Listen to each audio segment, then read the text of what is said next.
নমস্কার বন্ধুরা, আমি সোলাঙ্কি আমার নীতিমূলক গল্পের আসর ও ভৌতিক গল্পের আসরে আমার ছোট ছোট ভাই বোন এবং আমার দাদা দিদিদের আরও একবার অনেক অনেক স্বাগত।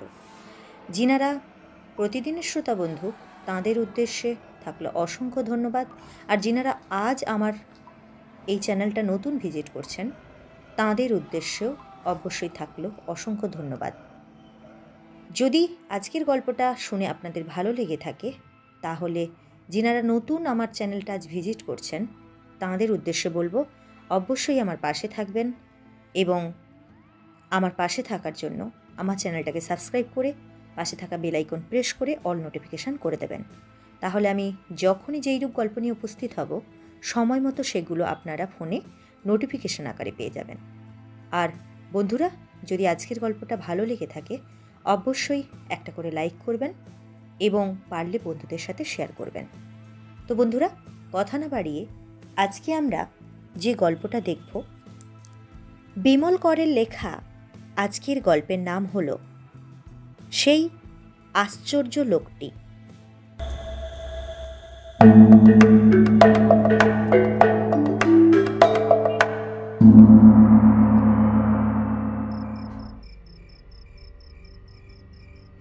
অনেক দিন আগেকার কথা, অন্তত বছর ৩৫। আমার তখন ১৫-১৬ বছর বয়স। ঠাকুমা আর ছোট কাকার সঙ্গে কাশী গিয়েছিলাম বেড়াতে। ফেরার সময় এমন একটা কাণ্ড ঘটেছিল যার কোনো অর্থ আমরা কেউ খুঁজে পাইনি, আজও পাই না। কোন গাড়ি, কি তার নাম ছিল, আজ আমার কিছু মনে নেই। দুপুর নাগাদ আমরা কাশী থেকে মোগলসরাই স্টেশনে এসে রেলে চড়েছিলাম। তখন ওই দিককার রেলের নাম ছিল EIR, মানে ইস্ট ইন্ডিয়ান রেলওয়ে। এখনকার মতন মাত্র 2টো ক্লাস তখন ছিল না, ছিল 4টে। First, second, inter, third. আজকাল রেলের কামরা মানেই যেন একটা ছোটোখাটো মেলা, গিজগিজ করে লোক। তখনকার দিনে এত ভিড়টির কোনো গাড়িতেই থাকতো না। মেল এক্সপ্রেস গাড়িতে তো নয়। আমাদের গাড়িটা বোধহয় এক্সপ্রেস গাড়ি ছিল, কেননা সব স্টেশনে থামছিল না। দুপুরের শেষ দিকে গাড়িতে উঠেছি, ইন্টার ক্লাস কামরা। জনা 6 মাত্র যাত্রী আমাদের কামরায়। দিন 2 পরে কালী পুজো। দুর্গা পুজোর পর গিয়েছিলাম কাশীতে, ফিরছি কালী পুজোর আগে। আসবো ধানবাদ, বাবার কাছে, নিজেদের বাড়িতে। সাসারাম এসে পৌঁছতেই সন্ধে হয়ে গেল। তখন ওদিকে শীত পড়তে শুরু করেছে সবে। ওসব দিকে পুজোর পরই শীত এসে পড়ে। হেমন্তকাল বুঝতে বুঝতেই কখন যেন জব্বর শীত এসে যায়।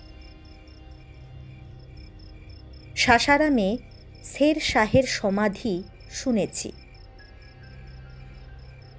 গাড়ি যখন সাসারামে এসে পৌঁছল তখন এত অন্ধকার যে আমার চোখে বাইরের কিছুই আর ধরা পড়ল না। এমনকি স্টেশনটাও যেন টিমটিম করছে। সাসারাম থেকে গাড়ি ছাড়ার সময় একজন ভদ্রলোক এসে গাড়িতে উঠলেন। গায়ে লম্বা রেলের কোট, ওভারকোট ধরনের, রেলের প্যান্ট, গলায় একটা রুমাল জড়ানো, মাথায় বারান্দা মার্কা রেলের টুপি, মাথায় দেখতে যেন বেশ লম্বা। ভদ্রলোক যখন উঠলেন, গাড়িটা তখন ছাড়ছিল। উনি ওঠার সঙ্গে সঙ্গে কামরার বাতিগুলো দপ করে নিভে গেল। অবশ্য কয়েক মুহূর্ত পরেই আবার জ্বলে উঠল। লোকটিকে ভালো করে দেখাই যাচ্ছিল না। টুপিটা এমন করে নামানো যে চোখের তলায় গিয়ে ঠেকেছে। সঙ্গে কোনো মালপত্রও নেই, ঝাড়া হাত পা। উনি কামরায় উঠেই এদিক সেদিক তাকিয়ে সোজা বাঙ্কে উঠে শুয়ে পড়লেন, জুতো সমেত। শুয়ে পড়ে মাথার টুপিটা এমন করে মুখের ওপর চাপা দিলেন, মনে হলো কামরার আলো যেন চোখে না লাগে, সেই ব্যবস্থা করে উনি শুলেন। যেটুকু দেখলাম ভদ্রলোককে, বুঝতে পারলাম রেলের লোক আর অ্যাংলো ইন্ডিয়ান। আমার বাবা রেলের চাকরি করে। ছেলেবেলা থেকে রেলের লোক দেখতে দেখতে কেমন একটা আন্দাজ হয়ে গিয়েছে। গোমো আর ধানবাদে অজস্র অ্যাংলো ইন্ডিয়ান দেখেছি, যারা রেলেই কাজ করে। ভদ্রলোকের কত বয়স তা ঠিক বুঝতে পারিনি, তবে আমার ছোট কাকার চেয়ে নিশ্চয় বড়। গাড়ি চলতে শুরু করলো। একটা বেঞ্চিতে আমরা এবং ঠাকুমা, ছোট কাকা আর আমি। আর এক বেঞ্চিতে এক বিহারি ভদ্রলোক শুয়েছিলেন। তিনিও কাশি ফেরত, সঙ্গে বিস্তর মালপত্র। অন্য বেঞ্চিতে এক সাধু বাবার সঙ্গে তার কোনো মারোয়ারি শিষ্য। সাধু বাবার গায়ে গেরুয়া বস্ত্র, এইমাত্র। নয়তো তিনি একেবারে সাধারণ মানুষেরই মতো হিন্দিতে কথাবার্তা বলছিলেন। আমার কাকা ট্রেনে উঠলেই ঢুলতে শুরু করেন। সন্ধে হয়েছে দেখে কাকাও মাথার ওপর বাঙ্কে চড়ে বসলেন। গাড়ি চলতে লাগলো। ঠাকুমা বোধহয় জপতপ শুরু করলেন মনে মনে। আমি চুপচাপ একা। বাইরে তাকালেই অন্ধকার আর অন্ধকার। মাঝে মাঝে ইঞ্জিনের ধোঁয়া এসে যেন নাকে লাগছে। কয়লার গুঁড়ো উড়ছে, আর থেকে থেকে ধোঁয়ার সঙ্গে আগুনের ফুলকি জোনাকির মতন অন্ধকারে ছিটকে পড়ছে। এইভাবে সোন নদী পেরিয়ে গেলাম। কি বড় ব্রিজ! ট্রেন ছুটতে ছুটতে গয়াও এসে গেল। তখন রাত হয়ে গিয়েছে। গয়া থেকে গাড়ি ছাড়ল। খাওয়া দাওয়া শেষ আমাদের। কাকা আবার বাঙ্কে উঠে ঘুম লাগালেন। বেহারি ভদ্রলোক খাওয়া শেষ করে ঢেকুর তুলতে লাগলেন বড় বড়। সাধু বাবা শিষ্য সমেত গয়ায় নেমে গেলেন। নতুন কেউ আর চড়েনি। সেই অ্যাংলো ইন্ডিয়ান ভদ্রলোক কিন্তু একইভাবে শুয়ে আছেন, ঘুমোচ্ছেন নিশ্চয়। ট্রেনে রেলের বহু লোকই যাতায়াত করে এক স্টেশন থেকে অন্য স্টেশন। কাজকর্মে যায়, কাজ শেষ করে বাড়ি ফেরে। কাজেই ভদ্রলোক সম্পর্কে আমার কোনো কৌতূহল হয়নি। গয়া আর কোডারমার আগে মস্ত জঙ্গল, নামকরা জঙ্গল। বিহারে এত বড় জঙ্গল খুবই কম। লোকে বলে গুরপা গুঝান্ডির জঙ্গল। দিনের বেলাতেও এই জঙ্গলের অর্ধেক জায়গায় নাকি আলো রোদ ঢোকে না।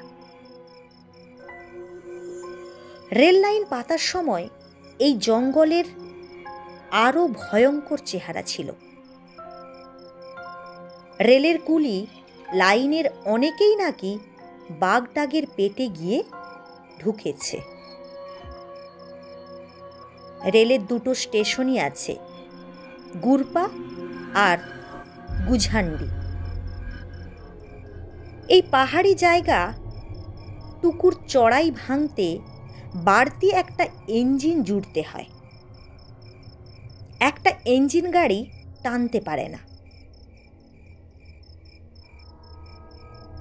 আমার ঠিক মনে পড়ছে না কোডারমা থেকে গয়ার দিকে আসার সময় না গয়া থেকে কোডারমার দিকে যাওয়ার সময় দুটো ইঞ্জিন লাগে।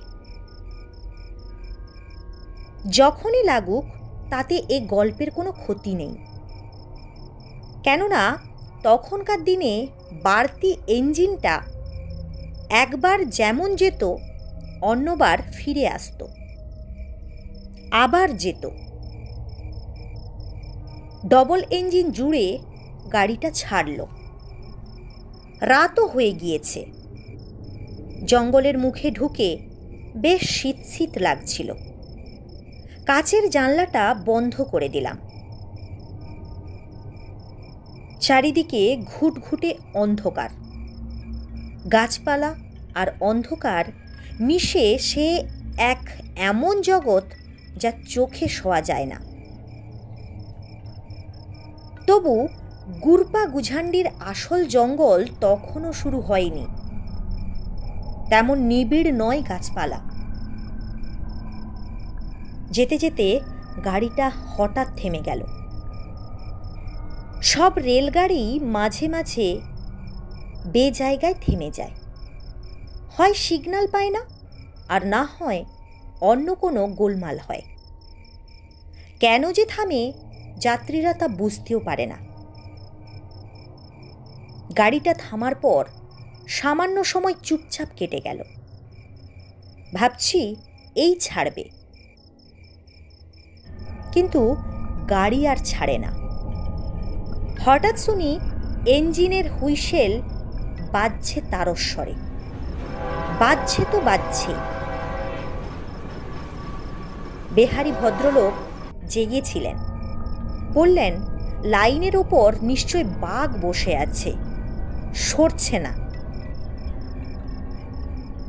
রেল লাইনের ওপর বাঘ বসে থাকে? ইঞ্জিনের এত জোরালো আলোয় নড়ে না, শব্দতেও নয়? এ আমার জানা ছিল না। আমার কাকাও বাঙ্ক থেকে নেমে এলেন। ব্যাপারটা কি হচ্ছে বোঝার জন্য জানালা খুলে দিলাম। দেখি গার্ড সাহেব হাতের সেই লাল সবুজ লণ্ঠন ঝুলিয়ে সামনের ইঞ্জিনের দিকে এগিয়ে চলেছেন। তার সঙ্গে আরও দুজন খালাসি ধরনের লোক, বোধহয় পেছনের ইঞ্জিনের। লাইনের পাশ দিয়েই যাচ্ছে সবাই। আমাদের মতন আরও অনেকে গলা বাড়াচ্ছে কামরার মধ্যে থেকে। গাড়ির বাইরের দিকের আলো পড়েছে সামান্য। ভেতরের আলো জানালা দিয়ে বাইরে পড়েছিল ঝাপসাভাবে। আমার কাকা আর বেহারি ভদ্রলোক নানা রকম কথা বলতে লাগলেন। ঠাকুমা একটু শুয়েছেন। সেই অ্যাংলো ইন্ডিয়ান ভদ্রলোক কিন্তু বাঙ্কের ওপর পড়ে পড়ে ঘুমোচ্ছেন, টুপিতে মুখ ঢাকা। গাড়ি আর ছাড়ে না। ঠিক যে কতক্ষণ কাটলো তাও বুঝতে পারলাম না। শেষে দেখি গাড়ির দরজা খুলে অনেকেই নামতে শুরু করেছে। নেমে যে যার কামরার পাদানির কাছে দাঁড়িয়ে রয়েছে। নানা রকম গলা শোনা যাচ্ছে। জঙ্গলের মধ্যে কারো সাহস নেই 2 পা এগিয়ে কিছু জেনে আসবে। আমার কাকাও দরজা খুলে নিচে নামলেন। আরও কিছুক্ষণ কেটে গেল। কি যে হচ্ছিল তাও বুঝতে পারছিলাম না। শেষ পর্যন্ত বেশ শোরগোল পড়ে গেল।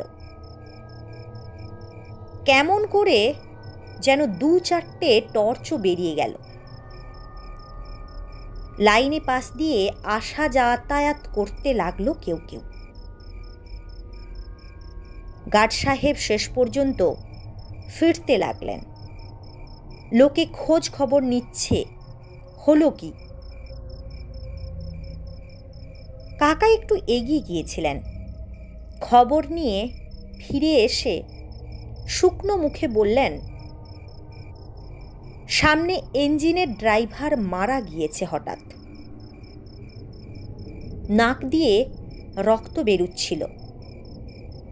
ফায়ারম্যানদের একজন গাড়ি থামিয়ে দিয়েছে। শুনে আমি চমকে উঠলাম। বেহারি ভদ্রলোক বললেন, হায় ভগবান, মানুষ হঠাৎ কেমন করে মারা যায় সে বয়সে আমি বুঝতাম না, কিন্তু এখন বুঝি। তখন বুঝতে পারিনি ড্রাইভারের সেরিব্রাল স্ট্রোক হয়েছিল। তখন এসব রোগ নিরোগের কথা কেউ শুনতেও পেত না। আগে রেল ইঞ্জিনের মধ্যে ড্রাইভারের সঙ্গে কয়লা দেওয়া জনা 2 লোক ছাড়াও বোধহয় একজন সাকরেদ থাকতো ড্রাইভারের। এদেরই কেউ গাড়িটাকে থামিয়ে দিয়েছে। দিয়ে ঘন ঘন হুইসেল মেরে বিপদটা জানাচ্ছিল গার্ডকে।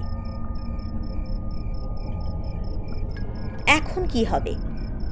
ড্রাইভার তো মারা গেল, গাড়ি চালাবে কে? আমরা কি সারা রাত এই জঙ্গলে পড়ে থাকব? ড্রাইভার মারা গেছে এটা কোনো রকমে সব কামরায় প্রচার হয়ে গেল।